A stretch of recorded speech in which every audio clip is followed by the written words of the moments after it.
سلام دوستان عزیز، خوش اومدین به اولین جلسه از 3 تکنیک توی 3 روز. همونطور که میدونین کالیمبا 3 تا حفره داره، یه حفره این جلوه، 2 تا حفره هم این پشته. این حفره ها رو میتونین برای تکنیک ویبراتور استفاده کنین. تکنیک ویبراتور هم برای هنرجوامون گفتیم، میتونین برین ببینین و لذتش رو ببرین.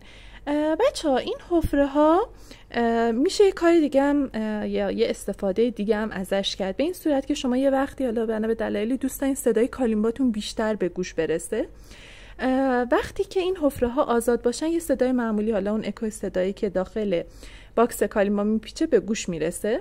اما اگه بخواین صدا بیشتر بشه، این 2 تا انگشتتون رو روی این 2 تا حفره میذارین و این صدا بیشتر میشه. حالا من یه بار بدون اینکه انگشت بذارم میزنم، یه بار با اینکه انگشت بزنم صداشو گوش بدین. الان بدون انگشت، حالا با انگشت صداش خیلی بیشتر میشه. بدون انگشت، حالا با انگشت.